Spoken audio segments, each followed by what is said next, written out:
Hi friends, welcome to my 2019 bullet journal flip through. Today I'm taking you on a little tour of my journal from the last year, so let's jump right in. So I started the year 2019 with this beautiful journal from Baron Fig. It's about a 5x7, and I did a little nameplate page on the left, and then I did my first Dutch door cover page, which is this cutout window page, and I put my resolutions under there so they would be a little more hidden, I guess, and I did the cotton plant, and I've already seen that done a lot for 2020. I've seen a lot of those on social media, and I love that. This is my year at a glance, and then my key. Very simple and kind of sticking with that cotton plant theme. Then if I flip over, I have my index. I was not happy with that title, and I didn't really use the index, so I won't be continuing with that in 2020. Then I had a little YouTube sort of tracker for the year with some of my equipment goals and channel goals and a subscriber count, which was really cool to see those numbers coming in because we doubled our subscribers in 2019. So it was fun to have a real record of that.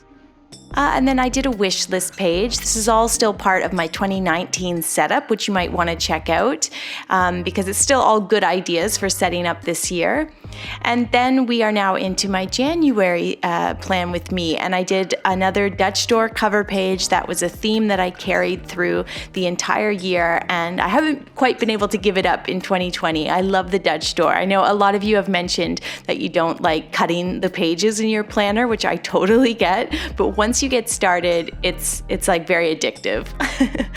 My January layout, the weekly layout, I have borrowed from @booksofnotes on Instagram. She runs a wonderful planning page on Insta, so check her out. And this is a great weekly layout, lots of space for your to-do list, space for a tracker. And then our February cover page, we did this sort of positive negative design with black and white. And of course, we have the goals and focus underneath the Dutch door, which is something I kept up all year as well. I have my YouTube calendar. I did a habit tracker for February and then didn't use it at all because we went to Paris for the month. Like, nobody wants to track their habits on holiday. Well, we weren't really on holiday, but we definitely were living it up. And this is my March cover page. The theme was Secret Garden. This was one of my favorites because the design continued onto the page below. So you have that fun little optical effect there. And we did the Lysianthus with the Secret Garden theme. Of course, I have my calendar, and then the March weekly layout was also one of my favorite weekly layouts of the year. It's very structured, but it left a lot of room for illustration, a lot of room for notes, and that's something that I value.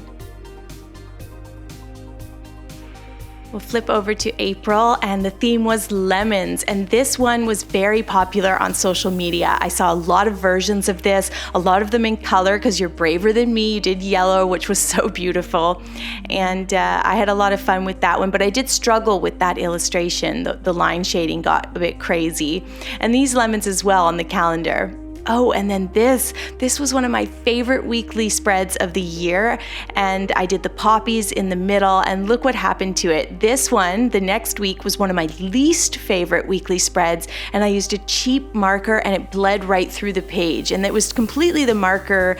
It was just an inexpensive marker, and then I had to do kind of cover up on the next week doing a really dark illustration so that it would cover. And then I finally redeemed myself with that fern in the last week, and I decided to use the fern for the May cover page.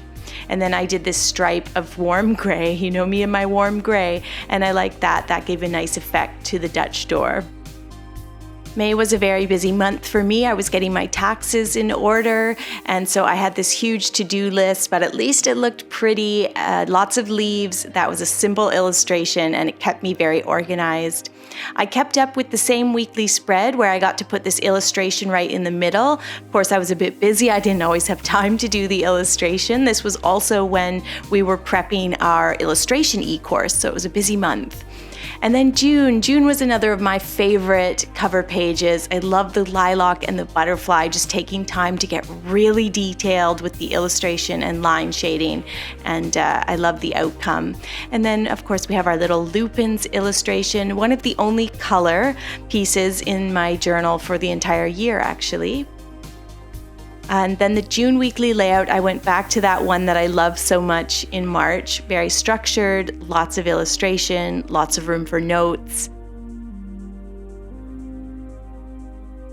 Again, I didn't have time to finish all of the illustrations. And then June, we also did our little menu planner.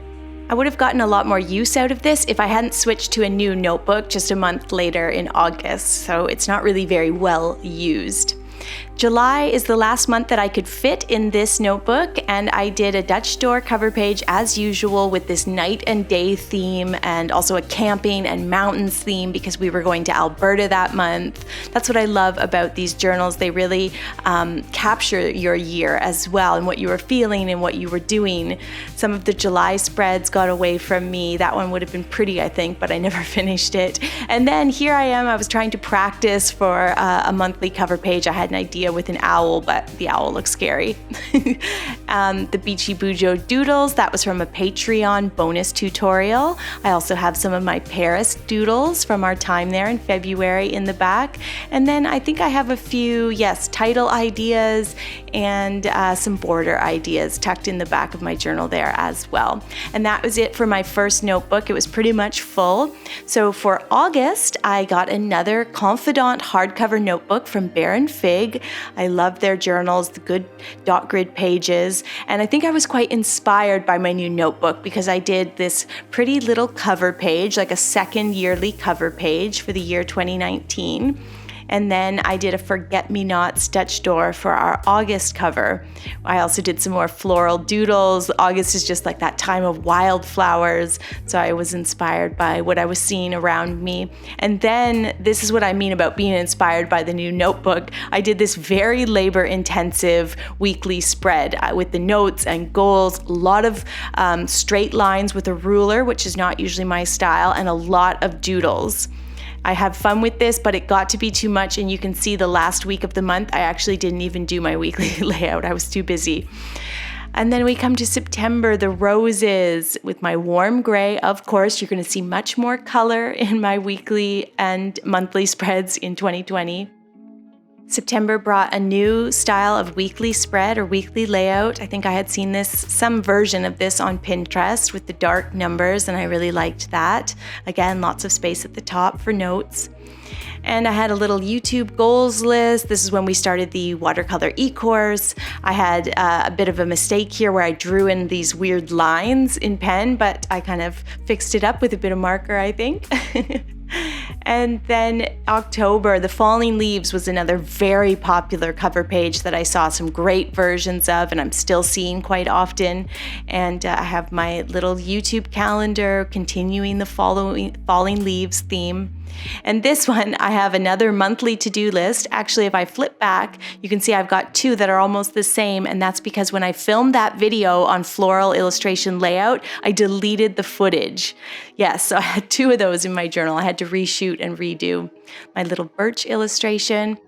And then October, I tried a new weekly layout. This one again was inspired by @Books of Notes. Check her out on Instagram. She's got so many great ideas. And then the November cover page. This one was probably the most popular of the year. I've seen so many great versions on social media. Don't forget to tag me. I love seeing your work. And then we have our first dial calendar of the year. We tried that out in November. And then a new weekly layout. Again, this was one that I designed, and some of it had that very black and white look, which I love so much and always looks so intricate and is fun to create. That brings us to December. I feel like I just filmed this plan with me. We did the wreath and the hand lettering, and we were inspired by winter plants like juniper and pine cones, and we did another dial calendar since that got a good review in November. I also have my little Scandinavian countdown to Christmas. You can find that on Patreon, and we practiced drawing some winter plants, and then for some reason we went back to this quite labor-intensive weekly layout. But yeah, I'll keep it up though for the next couple weeks as we finish off 2019. And then of course, I'm already getting started in my 2020 journal. Make sure to check out the 2020 setup video for lots more ideas. I hope you enjoyed having a little tour of my 2019 bullet journal and that you got a few ideas for your own planner.